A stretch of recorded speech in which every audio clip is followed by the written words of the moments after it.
Hello students, welcome to online classes of advance senior secondary school Mundal. अभी हम पढ़ने जा रहे हैं 12th क्लास में हेल्थ एंड फिजिकल एजुकेशन। हम आए हुए हैं इसके फर्स्ट चैप्टर में, जो कि हमने लगभग समाप्त कर दिया। हम अगर कुछ शब्दावली है जो मैं आपको बताना चाहता हूँ। फिजिकल एजुकेशन में इसका काफ़ी यूज होता है। जो भी एक्सरसाइज हम करते हैं उनमें भी इनका काफ़ी पार्ट आता है। तो सबसे पहले मैं एक वर्ड लिख रहा हूँ, आइसोमेट्रिक। आइसोमेट्रिक। और एक और है, इसी का दूसरा भाई है, उसको लिख देते हैं आइसोटोनिक। तो आइसोमेट्रिक और आइसोटोनिक जब हम चैप्टर पढ़ रहे थे तब में मैंने आपको बताया था। आइसोमेट्रिक का अर्थ होता है स्थिर और आइसोटोनिक का अर्थ होता है गतिशील। स्थिर, गतिशील। तो आइसोमेट्रिक, अगर हम इसमें आइसोमेट्रिक एक्सरसाइज जोड़ देते हैं, एक्सरसाइज, तो इसका अर्थ क्या होता है कि हम आइसोमेट्रिक एक्सरसाइज में अगर कोई भी एक्टिविटी कर रहे होते हैं तो उस समय हमारी जो मसल्स होती हैं उसमें कोई परिवर्तन नहीं होगा। और आइसोटोनिक वो एक्सरसाइज हैं जिनमें गतिशीलता होगी, हमारी मसल्स की लंबाई कम या ज़्यादा होती रहेगी। तो आइसोटोनिक और एक्सरसाइज आप समझ गए होंगे। इसका मैं कुछ परिभाषा लिख देता हूँ। इसका आएगा, बल पैदा होता है बिना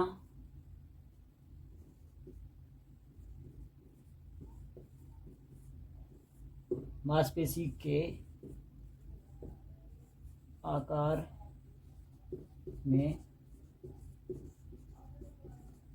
परिवर्तन हुए। तो आइसोमेट्रिक एक्सरसाइज में हम बल पैदा करते हैं, फोर्स पैदा करते हैं बिना मांसपेशी के आकार में परिवर्तन हुए, अर्थात मांसपेशी के आकार में कोई परिवर्तन नहीं होता और बल भी पैदा होता है। तो इसके हम एग्जांपल ले लेते हैं। जब भी हम कोई स्थिर एक्सरसाइज करते हैं, जैसे वॉल सिट, ये एक एक्सरसाइज होती है दीवार के साथ साथ जब हम बैठ जाते हैं अपने घुटनों पर ऐसे। तो जब हम ऐसे बैठते हैं तो जो हमारी एमस्ट्रिंग, जो थाई मसल्स बोलते हैं, उन पर काफ़ी स्ट्रेच अनुभव होता है, अर्थात उन पर काफ़ी बल लगता है। और वो बल लगाती हैं अपने शरीर को ऐसे रखने की अवस्था में। इसी कारण उनमें बल पैदा होता है और इस दौरान मांसपेशियों का जो आकार है वो सेम रहता है। तो ये एक इसका उदाहरण था। इसके अलावा आप और भी उदाहरण ले सकते हैं जिनमें कोई मूवमेंट नहीं होती। प्लैंक, जो हम कोहनियों के बल पर अपने पूरे शरीर का वजन नीचे लेटकर, जो एब्डोमिनल पार्ट होता है हमारे शरीर का, जो पेट और उसके साइडों में जो भी मसल्स होती हैं उनको शक्ति प्रदान करने के लिए हम वो एक्सरसाइज करते हैं। तो जो स्थिर अवस्था में रहते हैं उस समय, तो उस समय भी आइसोमेट्रिक एक्सरसाइज का भाग हम कर रहे होते हैं। तो ये कुछ उदाहरण थे। अब चलते हैं आइसोटोनिक एक्सरसाइज की तरफ। तो आइसोटोनिक एक्सरसाइज क्या होती हैं? जो एक्सरसाइज गतिशीलता के साथ की जाती हैं, जो उस दौरान बल पैदा होता है वो मांसपेशियों की गतिशीलता के कारण पैदा होता है, उस एक्सरसाइज या उन सभी एक्टिविटी को हम आइसोटोनिक एक्सरसाइज कहेंगे। कि मांसपेशी के आकार में परिवर्तन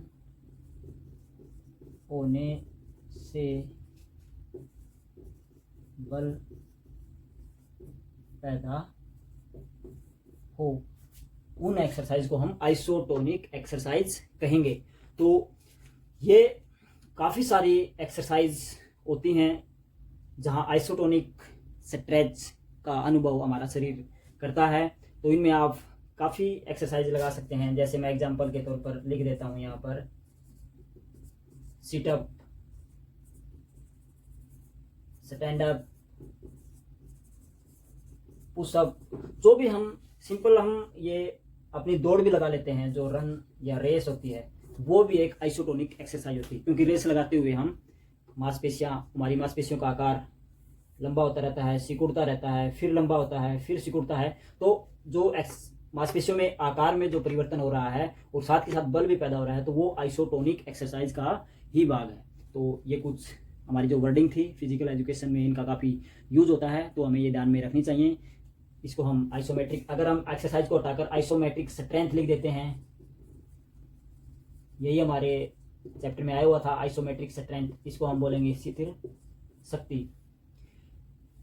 इसको हम स्टैटिक स्ट्रेंथ भी बोल सकते हैं। हम अगर फिजिकल एजुकेशन जो हमारे शरीर के एनाटॉमी है अगर उस दौरान हम इस शक्ति का प्रयोग करेंगे तो इसको स्टैटिक स्ट्रेंथ की बजाय हम आइसोमेट्रिक स्ट्रेंथ बोलेंगे। और दूसरे में हम गतिशील जो शक्ति होती है या एक्सरसाइज तो इसलिए बोला क्योंकि जब हम कोई भी एक्सरसाइज करते हैं तो हमारी मांसपेशियों में परिवर्तन होता है। अगर हम इसी को एक्सरसाइज हटाकर स्ट्रेच कर देते हैं, आइसोटोनिक स्ट्रेच या आइसोटोनिक मसल्स ग्रुप लिख देते हैं, तो उसका अर्थ कुछ भिन्न हो जाता है। वो वहीं तक सीमित हो जाता है जो हम उसके आगे वर्डिंग यूज कर रहे हैं। तो यहाँ पर हमारा एक्सरसाइज से रिलेटेड था, तो हमने उसी के आधार पर इसको समझा। एक्सरसाइज ये इसके आइसोमेट्रिक के उदाहरण हैं और ये कुछ आइसोटोनिक एक्सरसाइज के उदाहरण हैं। तो आज के लिए बस इतना ही। आगे फिर हम कुछ वर्डिंग के साथ पढ़ेंगे, तो तब तक आप इनको अच्छे से वीडियो को देखें और समझें। Thank you.